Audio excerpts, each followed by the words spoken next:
মাসে পাকা তালের দারুণ একটা মৌসুম থাকে, আর এই মৌসুমে নানান রকমের তালের পিঠার আয়োজন থাকে প্রত্যেকটা ঘরে ঘরে।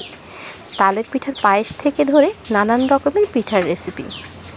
আসসালামু আলাইকুম, সবাইকে জানছি স্বপ্নে কিচেন ব্লগে আরও একটা নতুন রেসিপির আমন্ত্রণ। আজকে আমি আপনাদেরকে তৈরি করে দেখাবো দারুণ মজার একটি তালের পিঠা, আর সেটা সচরাচর ঘরে একটু কমই তৈরি করা হয়। সেই রেসিপিটা সচরাচর পাওয়া যায় কিন্তু মিষ্টির দোকানে।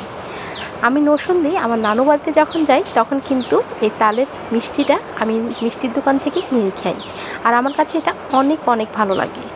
বলা যায় তালের মিষ্টি। আর অসাধারণ পিঠাটা আমি অনেক দিন ধরে ভাবছিলাম ঘরে তৈরি করব। তাই এইবার তালের সিজনে প্রথম আমি এই পিঠাটাই তৈরি করলাম। আর এই পিঠাটা এতটাই মজাদার যে না খেলে আপনারা বুঝতে পারবেন না। তাহলে চলুন কীভাবে তৈরি করছি মিষ্টির দোকানের মতো পারফেক্ট এই তালের পিঠার রেসিপি। সম্পূর্ণ ভিডিওটা দেখবেন, তাহলে কিন্তু আপনার রেসিপিটা বুঝতে পারবেন।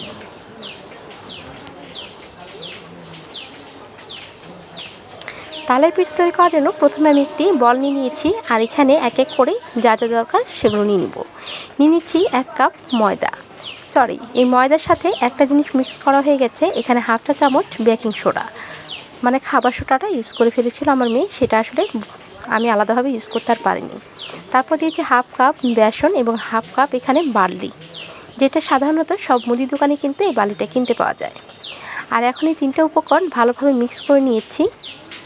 তারপর এখানে আমি দিয়ে দিব তালের রস, আর এখানে তালের রসটা একটু পাতলা করে নিতে হবে। পাতলা করে নিলে কিন্তু মিষ্টিটা পারফেক্টলি করতে পারবেন, কোনোভাবে এটাকে ঘনভাবে দেওয়া যাবে না। তারপর এখানে আমি সেই তালের রসটা অল্প অল্প করে দিয়ে ভালোভাবে মিক্স করে নিচ্ছি। এখানে চাইলে কিন্তু আপনারা সামান্য পরিমাণ লবণটা অ্যাড করতে পারেন, তবে আমি এখানে লবণটা অ্যাড করছি না, লবণটা ছাড়াই মিষ্টিটা তৈরি করব।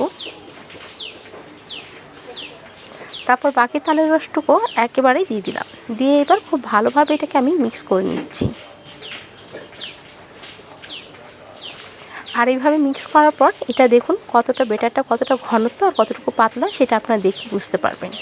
এটা কিন্তু অতিরিক্ত পাতলা করা যাবে না, আবার অনেকটা ঘন করা যাবে না। এটা আপনাদেরকে দেখে বুঝে নিতে হবে আসলে এটা ঘনত্বটা কীরকম। ঠিক এরকম যখন ঘনত্বটা হবে তখনই বুঝতে পারবেন এটা পারফেক্টলি হয়ে গেছে। আর ঠিক এইভাবে করে পিঠাগুলোকে ছাড়তে হবে সেজন্য। এখন এগুলো মিক্স করা হয়ে গেছে, আমি চলে যাব পিঠাগুলো প্রথমে ভাজার জন্য। আর এই পিঠাগুলোকে আমি কিভাবে ভাজবো সেটাই কিন্তু আপনাদেরকে দেখিয়ে দিচ্ছি।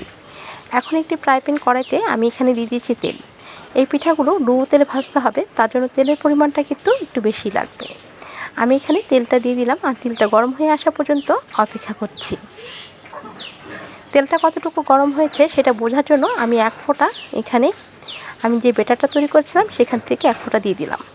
আর এই পর্যায়ে দেখুন দেওয়ার কিছুক্ষণ পর পরে কিন্তু এটা সুন্দরভাবে উপরে ভেসে উঠেছে, তার মানে বুঝতে হবে এটা পারফেক্টলি গরম হয়ে গেছে। এখন এই ব্যাটারগুলো দিয়ে আমি সুন্দরভাবে পিঠাগুলো তৈরি করে নেব। এই যে আমার হাতের মধ্যে সাদাটা দেখছেন, এটা আসলে একটা অ্যাক্সিডেন্টলি গরম তেল আমার হাতে পড়ে গিয়েছিল, আর সেজন্য অনেকটা জায়গা পুড়ে গিয়েছিল। আপনারা অবশ্যই সাবধানতা অবলম্বন করে তারপর পিঠাগুলো ভাজবেন। আর পিঠাগুলোর সাইজটা আপনারা বুঝে শুনে অ্যাড করবেন, কারণ এটা ফুলে কিন্তু ডাবল হয়ে যায়। এখন আমি সুন্দরভাবে পিঠাগুলো একটা একটা করে দিয়ে দিচ্ছি।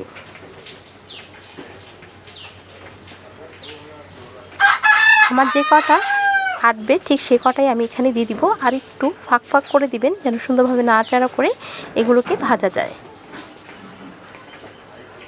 আর পিঠাগুলো একদম বেশি লাল করতে যাবেন না, একটু মিডিয়াম যখন হালকা লাল হবে তখন এই পিঠাগুলোকে সুন্দরভাবে তুলে নিতে হবে। আমি এখানে কড়া করে কেন ভাজিনি সেটা আপনাদেরকে পরে বলবো। এখন এই পিঠাগুলো তুলে নিয়ে একইভাবে বাকি পিঠাগুলো কিন্তু আমি একইভাবে ভেজে নেব।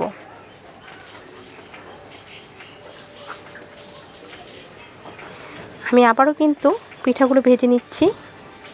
আর পিঠাগুলো ভাজা হয়ে যাওয়ার পর এখানে আমি প্রায় 2.5 কাপ চিনি নিয়েছি, আর 2.5 কাপ চিনির সঙ্গে আমি এখানে প্রায় 1 কাপ পরিমাণ পানি অ্যাড করেছি। এখন এই চিনি আর পানিটা ভালোভাবে জাল দিয়ে একটা শিরা তৈরি করে নিতে হবে। এজন্য আমি একটু অনবরত নাড়াচাড়া করছি, চিনিগুলো যেন খুব সুন্দরভাবে গলে যায়। আমার চিনি কিন্তু অলরেডি গলে গেছে, দেখতে পাচ্ছেন। আর এই চিনিগুলো এভাবেই নাড়াচাড়া করতে হবে যতক্ষণ না পর্যন্ত আমার শিরাটা পারফেক্টলি হয়ে যাচ্ছে।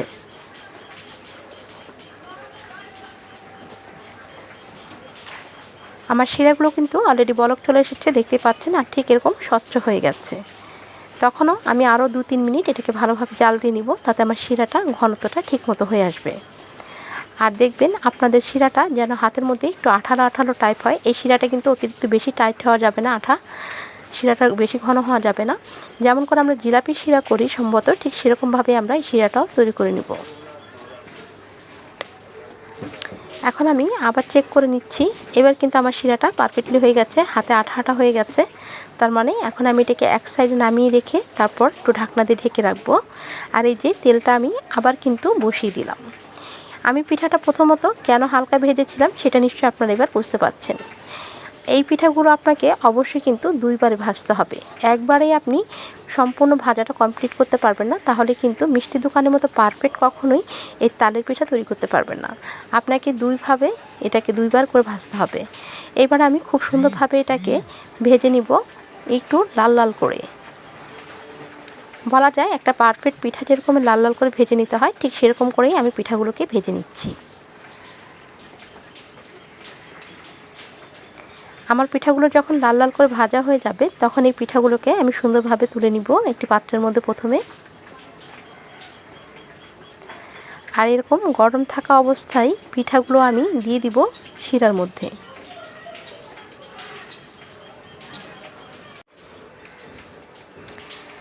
আমি শিরার মধ্যে অলরেডি কিন্তু পিঠাগুলো ঢেলে দিলাম। আর দেওয়ার পর এখানে কাজটা করতে হবে, যেটা আপনি একটি ছোট পাত্র নিয়ে এই পিঠাগুলো যেন ডুবে থাকে, তার জন্য আমি এখানে একটি পাত্র দিয়ে এটা চাপ দিয়ে রাখবো, যেন শিরাগুলো খুব সুন্দরভাবে পিঠার মধ্যে ঢুকে যায়।